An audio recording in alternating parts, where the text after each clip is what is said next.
Sri Isopanisad, translated with commentaries by His Divine Grace A.C. Bhaktivedanta Swami Prabhupada.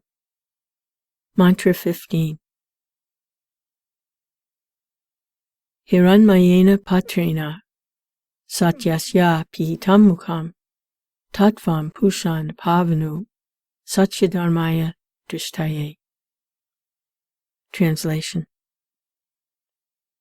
O my Lord, sustainer of all that lives, your real face is covered by your dazzling effulgence. Kindly remove that covering and exhibit yourself to your pure devotee. Purport. In the Bhagavad Gita, the Lord explains about his personal rays, called Brahmajyoti, the dazzling effulgence of his personal form, as follows. I am the basis of the impersonal Brahman, which is immortal and imperishable, eternal, the constitutional position of ultimate happiness. Bhagavad Gita 14:27. Brahman, Paramatman, and Bhagavan are three angles of vision of the same absolute truth. Brahman is the phase of the absolute truth most perceptible to the beginner. Paramatman is the phase of the absolute truth for those who have progressed. And Bhagavan is the ultimate realization of the absolute truth. This is confirmed in the Gita, where the Lord says that He is the ultimate concept of the absolute truth. He is the source of the Brahmajyoti, as well as the all-pervading Paramatman feature. As He says that He is the ultimate reservoir of the Brahmajyoti, or impersonal conception of the absolute truth, so also He says in the Gita that there is no need of explaining His unlimited potency. It can be summarized in short that by His one plenary portion, the all-pervading Paramatma, He maintains the complete material cosmic creation. And in the spiritual world also, He maintains all manifestations. Therefore, in the Shruti mantra of Sri Isopanishad, He is addressed as Pushan, the ultimate maintainer. The personality of Godhead, Sri Krishna, is always full with transcendental bliss. When He was present at Vrindavan in India 5,000 years ago, He always remained in transcendental bliss, even from the beginning of His childhood pastimes. The killing of varieties of demons such as Aga, Baka, Putana, and Pralamba were also pleasure excursions for Him. When He was within His village, He was enjoying with His mother, sisters, and friends as the naughty butter thief, and every one of His associates was enjoying celestial bliss by his stealing. The Lord is known as the butter thief, but the term is never used in a derogatory sense. The term butter thief, in the case of the Lord, is used with the understanding of the pleasure of His pure devotees. Everything that was done by the Lord at Vrindavan was for the pleasure of His associates there. Such manifestations were created by Him to attract the dry speculators in the transcendental line, as well as the acrobats of the so-called Hatha Yoga system, trying to find the absolute truth. Of the childhood play of the Lord with His playmates, the cowherd boys, Sukadeva Goswami in the Srimad Bhagavatam said, "The personality of Godhead, who is perceived as the impersonal Brahman of bliss, who is worshipped as the Supreme Lord by the devotees, and who is considered an ordinary human being by the mundane, played with the cowherd boys, who had achieved that position after a huge accumulation of pious deeds. Thus, the Lord is ever engaged in transcendental loving activities, along with his spiritual associates, in the various relationships of Shanta, calmness, Dasya, servitorship, Sakya, friendship, Vatsalya, paternal affection, and Madhurya, conjugal love.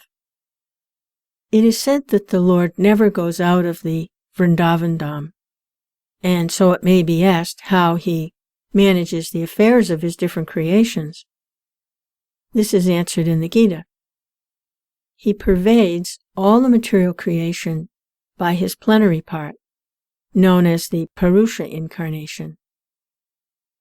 The Lord has nothing to do with material creation, maintenance, and destruction, but he causes it to be done by his plenary expansion, this Paramatma, or Supersoul feature. Every living entity is known as Atman, soul. The principal Atman, who controls them all, is Paramatma, Supersoul. The whole system of God realization is a great science. The materialist can only analyze and meditate on the 24 factors of the material creation. They have very little information of the Purusha, the Lord. The impersonal transcendentalists are simply bewildered by the glaring effulgence of the Brahmajyoti. If one wants to see the absolute truth in full, one has to penetrate beyond the 24 material elements and the glaring effulgence as well. Sri Isopanisad hints at this direction, praying for removal of the Hiranmaya Patra, the dazzling covering. Unless this covering is removed, and unless one can perceive the Supreme Personality of Godhead as he is, factual realization of the Absolute Truth can never be achieved. The Paramatman feature of the Personality of Godhead is one of 3 plenary expansions, collectively called Vishnu Tattva. The Vishnu Tattva within the universe, one of the 3 principal deities, Brahma, Vishnu, and Shiva, is known as the Chiradakshayi Vishnu. He is the all-pervading Paramatma in each and every individual living entity. And the Garbhodakshayi Vishnu is the collective supersoul of all living entities. Beyond these 2, there is the Karanadakshayi Vishnu, lying in the causal ocean. He is the creator of all the universes. The yoga system teaches the serious student to meet such Vishnu Tattvas after overcoming the 24 material elements of cosmic creation. The culture of empiric philosophy helps one to realize the impersonal Brahmajyoti, which is the glaring effulgence of the transcendental body of Lord Sri Krishna. This is confirmed in the Bhagavad Gita as well as in the Brahma Samhita 540. Quote, in the millions and millions of universes, there are innumerable planets, each and every one of them different from the others by cosmic constitution, and all of them situated in a corner of the Brahmajyoti.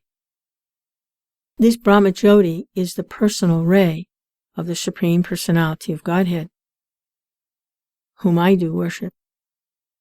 End quote. This mantra of the Brahma Samhita is the position of factual realization of the Absolute Truth.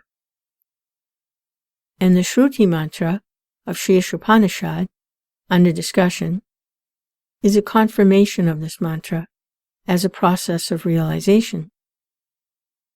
It is a simple prayer to the Lord to remove the Brahma Jyoti so that one can see the real face of God. Perfect knowledge means to know the root of Brahman. The root of Brahman is Lord Sri Krishna, and in scriptures such as the Srimad Bhagavatam, the science of Krishna is perfectly elaborated.